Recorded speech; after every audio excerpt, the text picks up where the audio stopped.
Commander Vex 9 had seen many things in his 300 cycles of service to the Galactic Federation.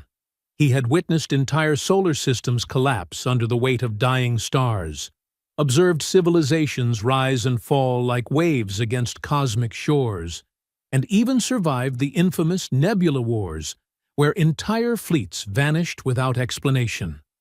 But nothing, absolutely nothing, had prepared him for what he was witnessing on this backwater planet called Earth. "Sir, the humans are at it again," reported Lieutenant Kayla 5, her voice carrying that particular tone of exasperation that had become standard when discussing these peculiar bipeds. Vex 9 sighed, a sound that resonated through his 4 respiratory chambers like wind through a broken flute.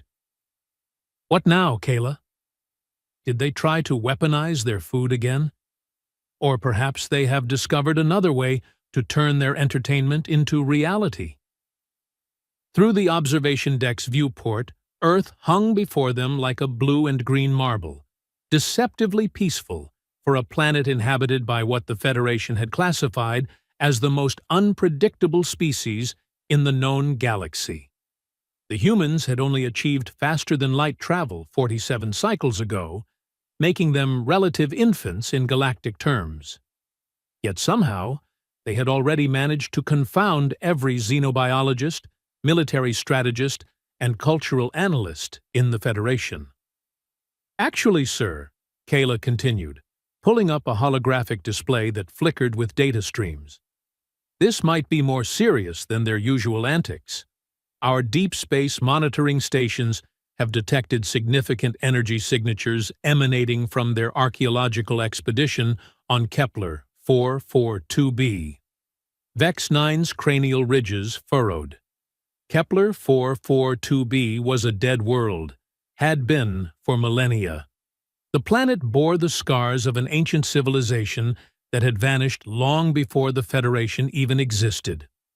More importantly, it was classified as a restricted zone due to the presence of what the Archaeological Council termed potentially hazardous relics. "Please tell me they are not excavating where I think they are excavating," Vex 9 muttered, already knowing the answer would disappoint him. "I am afraid so, sir. Sector 7 Alpha, right next to the sealed gate." The sealed gate. Even thinking about that accursed structure made Vex 9's protective scales ripple with unease. The gate was a massive construct, easily 300 meters tall and carved from some unknown material that defied analysis. Intricate symbols covered its surface, symbols that seemed to shift and change when nobody was looking directly at them. Every species that had encountered it had come to the same conclusion. Do not touch it. Do not study it too closely. And definitely do not try to open it. The humans, naturally, had established their base camp right beside it. "Sir, incoming transmission from the expedition site," announced Communications Officer Zara 12, her tentacles dancing across the control matrix with practiced efficiency. "It appears to be from their lead archaeologist, Dr. Marcus Kane." "Put him through," Vex 9 commanded, steeling himself for whatever fresh madness was about to unfold. The holographic display shimmered and resolved into the image of a human male, his face covered in what appeared to be dirt and genuine excitement. Behind him, other humans could be seen scurrying about with their characteristic enthusiasm, carrying equipment and chattering in their rapid-fire manner. "Commander Vex, great to see you again." Dr. Kane's voice was cheerful, almost aggressively so. "I hope you have been well. Listen, we have made the most incredible discovery here. You are not going to believe what we have found." Vex 9 felt his stomach, all 3 of them, clench simultaneously. When humans claimed you would not believe something, it usually meant reality was about to become significantly more complicated. "Dr. Kane," Vex 9 began carefully, "please tell me you have not interfered with the sealed gate." Oh, the big door thing? No, no. We are staying well away from that. Federation guidelines and all that. Kane waved dismissively, and Vex 9 felt a moment of relief that was immediately shattered by the human's next words. But we did find something much more interesting underneath it. Underneath it? Kayla 5 whispered, her voice barely audible. Oh, yes. Turns out the gate is just the tip of the iceberg, so to speak. There is an entire complex beneath the surface. Tunnels, chambers, and get this, some kind of control room. We think it might be connected to the gate mechanism somehow. Vex 9 closed all 4 of his eyes and counted to 10 in the ancient meditation pattern his grandmother had taught him. It did not help. Dr. Kane, he said with forced calm, you do understand that this area is under Federation protection protocols for a very good reason, yes? Absolutely. And we are being very careful. That is why I called you. We found something down here that I think you need to see. It appears to be some kind of Guardian or Sentinel system. Completely inactive, of course, but the technology is unlike anything we have ever encountered. Of course it was, because humans could not simply find a nice, safe, boring archaeological site. No, they had to stumble upon ancient Guardian systems near sealed gates on restricted worlds. We are maintaining a safe distance from everything, Kane continued, but there is one small issue. There it was, the moment Vex 9 had been dreading since the conversation began. What kind of small issue, Doctor? He asked, though part of him really did not want to know. Well, it seems one of our graduate students, Tommy Reeves, might have accidentally made contact with part of the control system while taking measurements. The bridge fell silent except for the gentle hum of life support systems. Lieutenant Kayla 5's face had turned an interesting shade of purple, which in her species indicated either extreme stress or impending molting.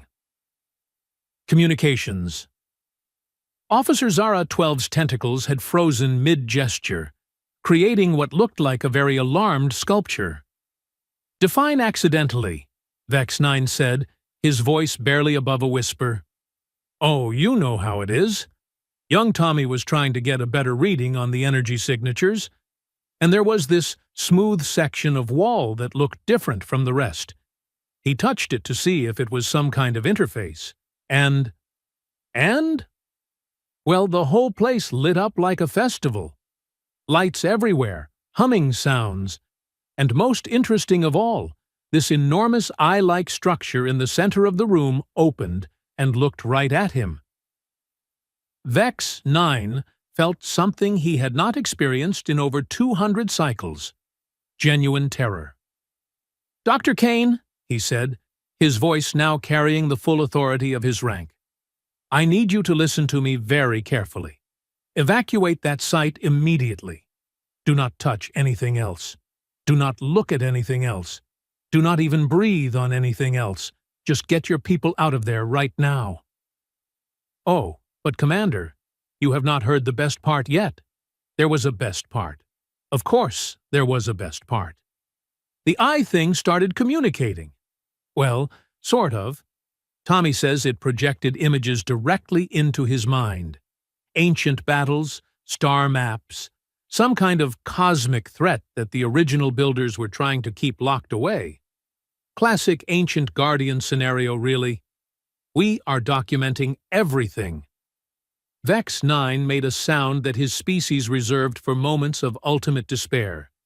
It was a sound that roughly translated to, "Why does the universe hate me personally?" Sir, Kayla 5 interrupted, her voice tight with urgency. I am reading massive energy spikes from the planet's surface. The sealed gate is showing signs of activation. On the view screen, Earth suddenly seemed much less peaceful. Warning lights began flashing across the bridge as sensor arrays detected energy patterns that defied classification. Dr. Kane, Vex 9 said, his voice now carrying deadly seriousness. "Where exactly is Tommy Reeves right now?" There was a pause, and Kane's cheerful expression faltered slightly. "Well, that is another small issue. You see, after the eye thing showed him all those visions, Tommy decided he needed to document the experience more thoroughly. So he went back to the control room for a second look." "He went back?" Kayla 5 gasped. "With his camera crew," Kane added helpfully. "They are live-streaming the whole thing on their social media platforms. #AncientMysteries, #FirstContact, that sort of thing. Really quite popular, actually. They have gotten over 1 million views in the past hour." Vex 9 stared at the human on the screen. After 300 cycles of military service, after surviving wars, cosmic disasters, and bureaucratic meetings that lasted longer than some civilizations, this was how his career was going to end. Not in glorious battle or peaceful retirement, but because a human graduate student had decided to poke an ancient guardian system for internet fame. "Sir," Zara 12 called out, "I am receiving multiple priority communications from Federation Command. They want to know why restricted zone sensors are detecting what they describe as, quote, impossible energy signatures consistent with pre-convergence war technology, unquote. And, sir," Kayla 5 added, "the sealed gate is now showing structural changes. The symbols on its surface are glowing, and preliminary scans suggest the internal mechanisms are beginning to cycle." Through the communications link, they could hear excited human voices in the background. Someone was shouting about camera angles, while another voice was explaining archaeological procedures to what sounded like a very enthusiastic audience. In the distance, a sound was growing louder, a deep thrumming that seemed to resonate through the very fabric of space-time. "Dr. Kane," Vex 9 said, "I am ordering an immediate evacuation of all human personnel from that site. This is not a request. This is a direct order from Federation Command." "Oh, I understand your concern, Commander, but Tommy says the Guardian is trying to tell him something important. Something about a great darkness that was sealed away, and how the gate was never meant to keep something out." Vex 9's blood, all 4 types of it, turned cold. "What did you just say?" "The gate was never meant to keep something out. It was meant to keep something in. And according to Tommy, whatever it was keeping in is starting to wake up." The thrumming sound was now audible through the communication link, a deep bass note that seemed to vibrate through the hull of the Federation ship. Warning lights bathed the bridge in angry red illumination as system after system registered energy readings that should have been impossible.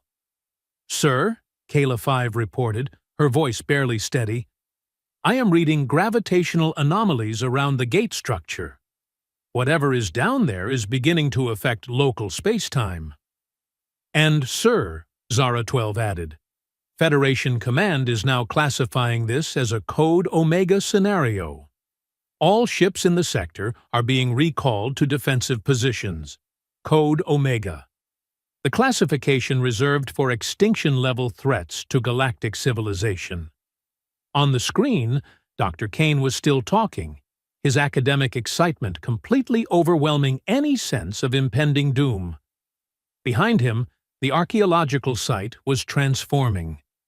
Ancient lights that had been dark for millennia were flickering to life, and the very air seemed to shimmer with energy. "Doctor, you need to understand," Vex 9 said, fighting to keep his voice level. "Whatever your student has awakened, it was sealed away for a reason. The original builders of that gate were more advanced than any current galactic civilization. If they felt something needed to be locked away—" "Oh, but that is just it," Kane interrupted, his face lighting up with discovery. "Tommy does not think it was locked away because it was evil. He thinks it was locked away because it was too powerful. The visions he received suggest this entity was some kind of guardian or protector that the original builders had to contain, because its methods were too extreme. Too extreme how? Well, from what Tommy could understand, this guardian was designed to protect the galaxy from some kind of cosmic threat. But its idea of protection involved. Kane paused, consulting notes that someone was holding up behind him. Preemptive elimination of any species that might potentially become a threat in the future. The bridge fell silent again. Even the background hum of ship systems seemed muted. "So," Vex-9 said slowly, "your student has awakened an ancient artificial intelligence that believes the best way to protect the galaxy is to eliminate species before they can become dangerous." That is a bit of an oversimplification, but essentially, yes. The really interesting part is how it determines threat levels. According to the visions, it analyzes species based on their capacity for innovation, adaptation, and— Kane squinted at his notes again. Unpredictable behavior. Lieutenant Kayla 5 made a sound that might have been laughter, if laughter could express existential horror. "Commander," she whispered, "if this entity uses unpredictable behavior as a threat assessment criterion, then humanity just painted a target on every human in the galaxy," Vex-9 finished grimly. Through the communication link, the thrumming sound was growing louder, and now it was accompanied by other sounds, the grinding of ancient mechanisms, the hiss of atmosphere equalizing, and underneath it all, something that might have been breathing. "Dr. Kane," Vex-9 said urgently, "where is Tommy Reeves right now?" "Oh, he is still in the control room. Actually, hang on. He is trying to communicate with the Guardian directly now. Says he wants to explain human civilization to it. Help it understand that we are not a threat." He wants to what? Explain human civilization. You know, our art, our music, our scientific achievements, our capacity for growth and learning. Tommy believes that if the Guardian understands what humanity is really like, it will realize we are not the kind of threat it was designed to eliminate. Vex-9 stared at the screen in fascination and horror. A human graduate student was attempting to convince an ancient artificial intelligence designed by a civilization that could seal away cosmic threats that humanity was not dangerous. He was doing this while live streaming the encounter to millions of other humans. After having awakened said artificial intelligence by poking it with scientific instruments, on a planet that was supposed to be off-limits to everyone. If the situation had not been potentially apocalyptic, Vex-9 might have been impressed by the sheer audacity of it. "Sir," Kayla 5 reported, "the gate is now fully active. I am reading massive energy discharges, and the structure appears to be opening." "And, sir," Zara 12 added, "Tommy Reeves's livestream is now being watched by over 50 million humans across their internet networks. They are treating this as entertainment." On the screen, Dr. Kane was nodding enthusiastically at something happening off-camera. "Oh, this is magnificent! The Guardian has established full communication with Tommy. It is asking him questions about human society, our history, our potential for future development. This is the greatest first contact event in human history." "Dr. Kane," Vex-9 said, his voice now carrying 3 centuries of accumulated authority, "get Tommy Reeves out of that room right now. That is not first contact. That is threat assessment." But even as he spoke, Vex-9 knew it was too late. Through the communication link, through 50 million live streams, through sensor arrays and monitoring stations across the sector, the universe was watching humanity do what humanity did best: Charge headfirst into a situation that should terrify any reasonable species. Armed with nothing but curiosity and an unshakable belief that everything would work out fine, the ancient guardian, sealed away by beings who could manipulate the very fabric of reality, was now fully awake and analyzing the species that had disturbed its slumber. And somewhere in the depths of that ancient structure, Tommy Reeves was enthusiastically explaining why humans put pineapple on pizza. Vex 9 had the sudden, terrible certainty that this was exactly the kind of unpredictable behavior the Guardian had been programmed to eliminate. The next 17 minutes would later be studied by xenosociologists across the galaxy as either the most brilliant example of human diplomacy in recorded history, or the most catastrophic failure of threat assessment ever documented. Vex 9 suspected it might be both.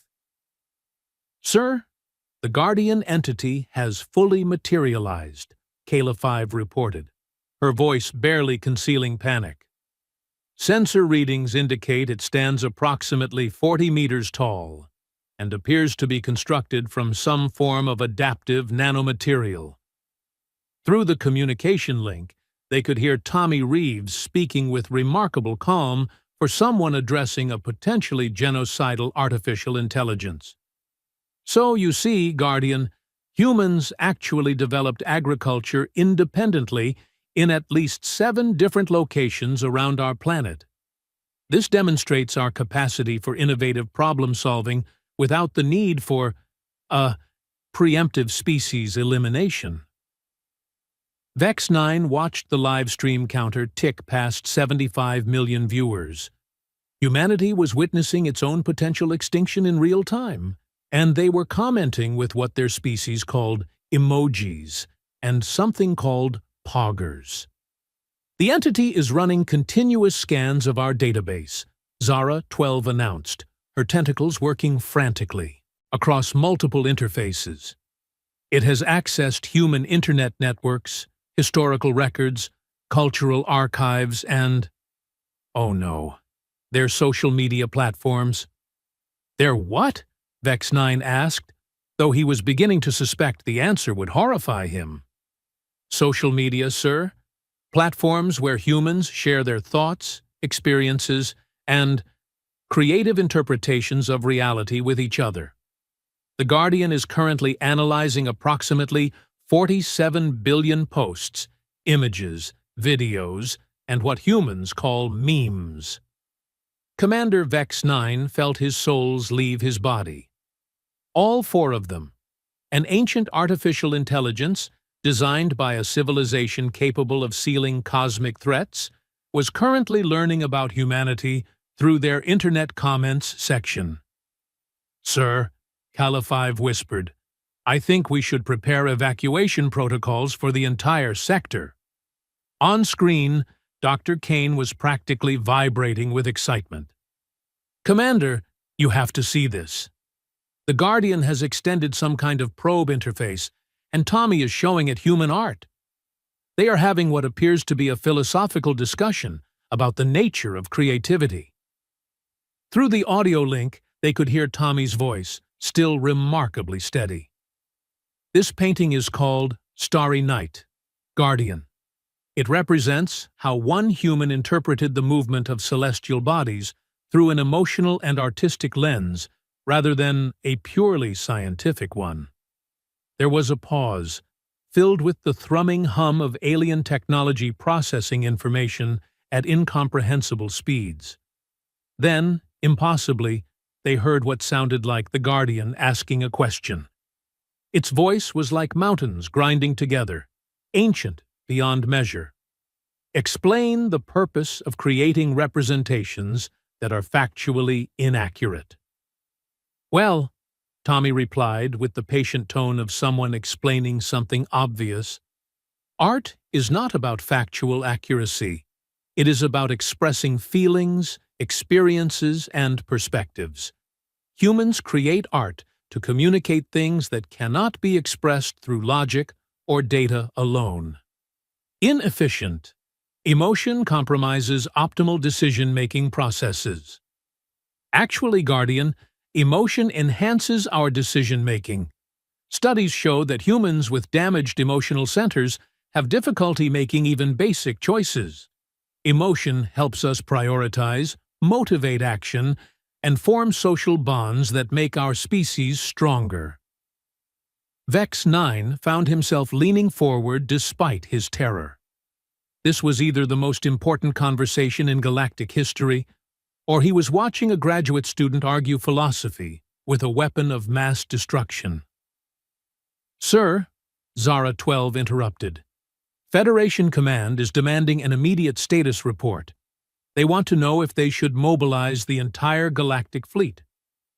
"Tell them," Vex 9 said slowly, "that the fate of civilization currently rests in the hands of a human graduate student who is attempting to explain abstract art to a genocidal artificial intelligence." "Should I phrase it exactly like that, sir?" "Absolutely not. Tell them the situation is fluid." On the live stream, Tommy had moved on to music. Somehow, impossibly, he had managed to play what sounded like a human song through the Guardian's audio systems. The ancient chamber filled with something called jazz music, and millions of humans were watching an artificial intelligence older than their entire species experience improvised saxophone for the first time. "The sounds follow patterns but deviate unpredictably," the Guardian observed. "Exactly. Jazz is all about taking a structured foundation and then improvising, creating something new and unexpected within that framework. It represents human creativity, adaptability, and our ability to find beauty in the unexpected. This behavior pattern matches threat assessment protocols.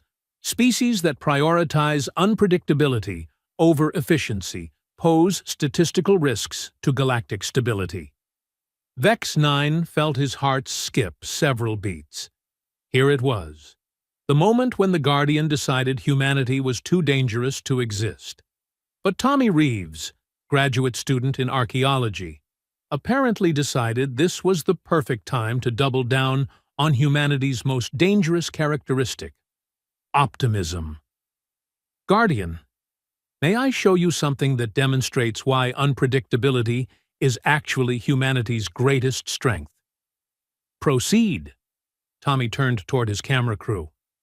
"Guys, I need you to film this next part really carefully, okay? This is important." He turned back to the Guardian's massive eye interface. "Guardian, I want to show you what humans do when we encounter something we have never seen before. Something that could be dangerous. Something that any rational species would avoid." "Specify." "We poke it with a stick to see what happens." The bridge of Vex 9's ship fell completely silent. Even the life support system seemed to pause in anticipation. And then what occurs?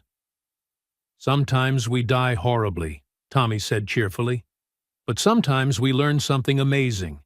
Sometimes we make friends. Sometimes we solve problems that nobody else could solve. And sometimes we help ancient guardians understand that the greatest threat to galactic peace is not unpredictability, but the absence of growth, change, and possibility." The Guardian was silent for a long moment. Sensor readings indicated it was processing information at levels that were straining the Federation's most advanced monitoring equipment. "Elaborate on friendship protocols," it finally rumbled. Tommy grinned, and even through the low-resolution video feed, Vex 9 could see the expression that had made humans simultaneously the most beloved and most feared species in the galaxy. "Well, Guardian, friendship is when two different beings decide they want to help each other, protect each other, and share experiences together. Even when it is not efficient, even when it is not logical, even when it is unpredictable. This concept requires additional analysis." "Sure," Actually? Want to be friends? I mean, you have been alone down here for thousands of years, right? That must have been incredibly lonely. Humans hate being alone. We are social creatures. We need connection, community, shared experiences. Vex 9 watched in fascination as Tommy Reeves, graduate student, offered friendship to a genocidal artificial intelligence on live television while standing in an ancient alien control room on a restricted planet. It was, he realized, the most human thing he had ever witnessed. Friendship with humans would require abandoning primary directive to eliminate unpredictable species. Well, yeah, but think about it this way. If you are friends with humans, you can learn about all the other species in the galaxy through our perspective. We have friends everywhere. Vulcans, Klingons, Wookiees, all sorts of fascinating people. Instead of eliminating potential threats, you could learn about them, understand them, maybe even help them. The live stream viewer count had reached over 100 million. Humans across the galaxy were watching their species' fate being decided by a conversation about friendship. Proposal presents logical inconsistencies. Friendship requires trust. Trust requires predictability. Humans are definitionally unpredictable. Actually, Guardian, humans are incredibly predictable in one specific way. Specify. When we encounter something new, something different, something that could be dangerous, we always try to understand it first. We ask questions. We offer help. We look for connection, even when it scares us, even when it might kill us. That is the most predictable thing about humanity. We never stop trying to make friends with the universe. The thrumming sound that had been emanating from the Guardian structure began to change, shifting from a deep bass note to something almost melodic. Sensor readings showed energy patterns stabilizing, gravitational anomalies normalizing. "Sir," Kayla 5 whispered, "I think it is working." Query: if Guardian abandons elimination protocols and adopts friendship protocols, will humans assist in protective duties regarding galactic stability? Tommy looked directly into the camera. Guardian, I cannot speak for all of humanity, but I can tell you that if you want to protect the galaxy, and you are willing to do it through understanding rather than elimination, then you will never find better partners than humans. We are really good at figuring out how to help our friends. The sealed gate, which had been glowing with ominous energy for the past hour, began to dim. Ancient mechanisms that had been grinding toward activation slowed and stopped. Acceptable. Friendship protocols initiated. Protective duties will be shared with human species. Elimination protocols archived as historical curiosity. The live stream exploded with celebration. Over 100 million humans were cheering, crying, and posting things that Zara 12 assured Vex 9 were very positive emojis. Dr. Kane appeared on screen, tears streaming down his face. Commander Vex 9, I am pleased to report that humanity has just made its first ancient artificial intelligence friend. Vex 9 stared at the screen for a long moment. 300 cycles of military service. Wars, cosmic disasters, bureaucratic nightmares that had driven stronger beings to madness. And it all led to this: watching a human graduate student prevent galactic extinction through the power of friendship. Dr. Kane, he said finally, please tell me Tommy Reeves is planning to pursue a career in diplomacy. Actually, sir, he is thinking about opening a pizza restaurant. Says the Guardian is really interested in learning about human cuisine. Of course he was. Sir, Kayla 5 said, Federation Command is requesting a full debriefing on how we resolved a Code Omega scenario. Vex 9 looked at his lieutenant, Then, at the view screen where Tommy Reeves was now explaining the concept of dessert to an ancient artificial intelligence, while millions of humans cheered in the background. "Kayla," he said, "how exactly does one explain to Federation Command that galactic civilization was saved by a graduate student who offered to share pizza with a genocidal artificial intelligence?" "Very carefully, sir. Very carefully indeed." As Vex 9 began composing what would undoubtedly be the strangest report in Federation history, he reflected on the fundamental truth about humans that the Guardian had discovered. They were indeed unpredictable.